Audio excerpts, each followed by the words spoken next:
Hi everyone, I'm Callie Kim. Welcome to my garden. Spring will quickly turn into summer. Today I'm going to share with you 5 crops that you must plant in May. Because after all, April showers bring May flowers. So plant these crops now to get a jump start on your summer harvest. One of my favorite crops to plant in May is melons. The weather's heating up and they love the warm temperatures. They really thrive best when the soil temperature is about 70 degrees. If your soil's not warm enough, all you need to do to solarize your soil or heat it up is to place a piece of black plastic over the spot where you're going to plant your melons or your melon seeds a couple of weeks beforehand. It'll really heat it up and then your transplants will take off and your seeds will pop right up. Start seeds indoors about 2 weeks before your last frost date, or if you're already past your frost date, just plant seeds directly in your garden beds or containers.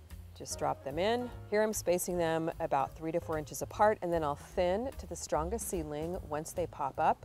If your soil is nice and warm, they should be popping up within a week or so. Now here I've got some melons that are growing in Little Shorty, popped in some sugar baby melons. So if you live in a northern climate where you don't have a long growing season, plant a more compact variety like the sugar baby. They're around 5 pounds and you can get a harvest before the weather turns cold in the fall. So just pop in your transplants in your garden bed, or you can plant them directly from seed. You do need a nice sturdy trellis. This is a ladder mesh trellis which fits perfectly over Little Shorty, and they'll weave their way up the trellis and it looks beautiful hanging down as they grow.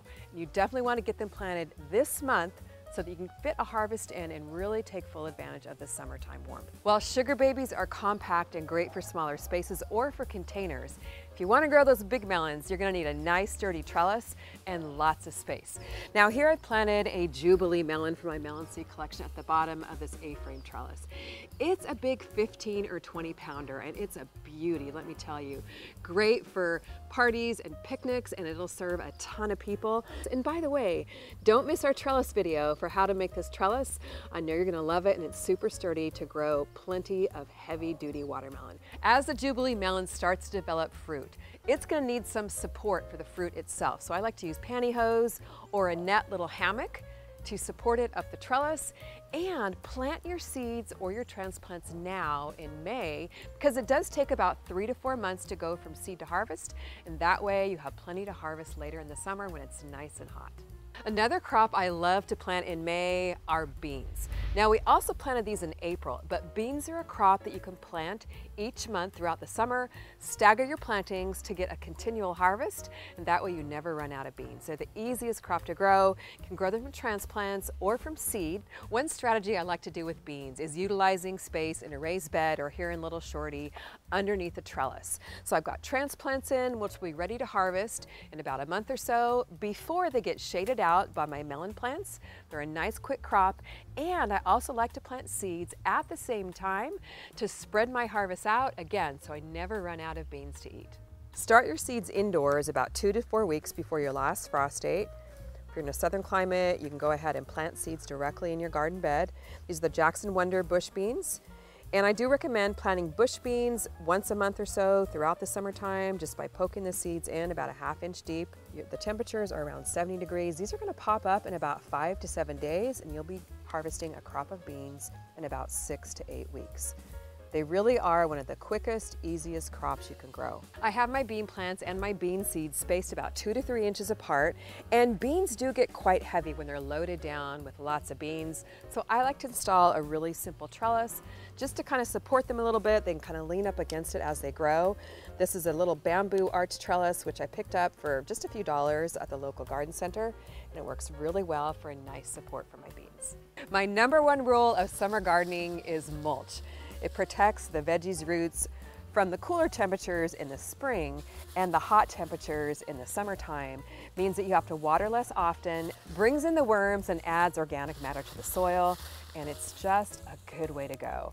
This is shredded leaf mulch. You can also use shredded straw or pine needles. As long as you don't leave any bare soil, that's the most important thing, and your plants will absolutely love it. Another one of my favorite must plants in May is eggplant. Now eggplant does need a long growing season. loves the warm weather, so get it planted as early as you can for the best chance of summer harvest. Start from seed indoors about 6 to 8 weeks before your last frost date. It loves germinating on a heat mat, then pop it outside in your garden after your last frost. I have one of my very favorite varieties, Black Beauty, already planted here in my garden bed. These are large, very prolific purple eggplant. So amazing, so tasty. We absolutely love them on the grill. Eggplant does need a nice sturdy cage, especially the Black Beauties, because it's going to fill this cage out and have plenty of nice, heavy purple fruit for you to harvest this summer. Now, you definitely can grow eggplant in a container, as long as the container is big enough. This is a 20-gallon Smart Pot, and I'm going to plant one of my transplants in here. This is the Turkish orange eggplant, a gorgeous orange eggplant from my eggplant seed collection. So big enough container to handle the plant size and the roots. Again, the key is also a sturdy support. Otherwise, your eggplant stem will break and just flop over as it grows and produces all those big, beautiful eggplant. Welcome to one of my favorite spots in the garden, my pollinator garden. It's drizzling a little bit right now, and April showers truly do bring in May flowers. The flowers are popping and the pollinators are starting to come in. And one crop I love to plant in May are zinnias. Now you may be saying, wait a second, zinnias aren't a crop. You can't eat them, but you know what? You absolutely can. The flowers you can pop on top of salads, into your beverages. They really are quite delicious. You gotta try it.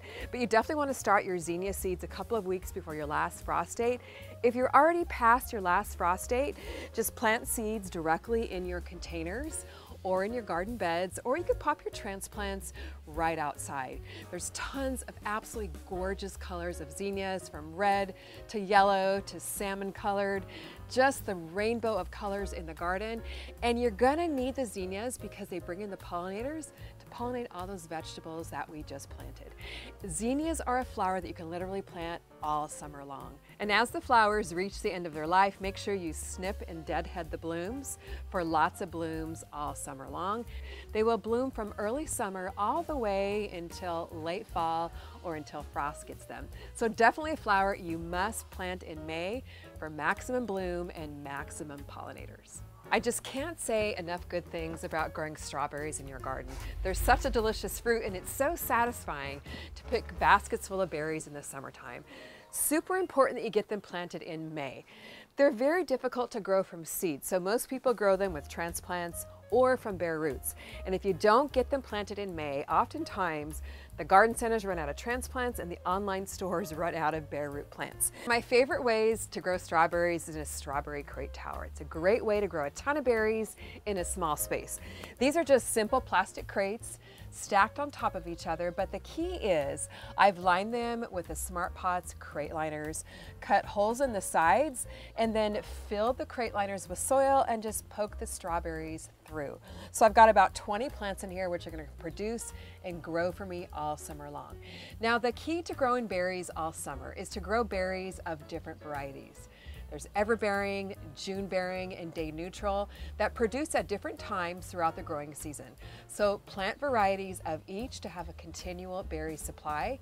And when you plant your berries, it's super important that you leave the crown exposed. The crown is the spot where the berry stem meets the roots. Keep that exposed for maximum growth. Little tip to save you money when you're buying strawberry transplants at the garden center. Look for seed growing containers that have 2 to 3 transplants in them.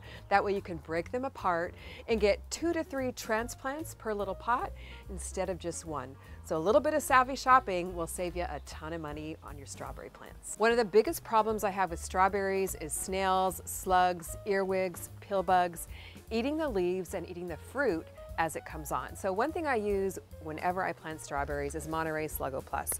Super easy to apply, and I really like to apply it at the time of planting. Just sprinkle it down. And what this is a bait that lures the pests to the bait, and then they take it somewhere else and die. And then you don't have any more holes in your berries or holes in your leaves. Now strawberries love lots of sun and warm temperatures, so put your strawberry crate tower in a nice sunny spot. You're sure to harvest a ton of berries. However, they don't like it too hot. Once the temperatures get above 85 degrees, they stop flowering and stop fruiting. So little tip to keep them going and flowering and fruiting all summer long is once the temperatures get above 85, just keep a piece of shade cloth handy, toss it over your strawberry crate tower to protect them from the heat. Strawberries also look very pretty growing in hanging baskets. You can also grow them spilling over raised beds or in containers. Just feed them with a good water-soluble fertilizer every couple of weeks, and you're sure to be harvesting lots of delicious fresh strawberries this summer. You must get out in your garden this month. Get your hands dirty, get these crops planted to make the most of the season and maximize your summer harvest. Let me know. I'll be reading the comments. See you next time in the garden.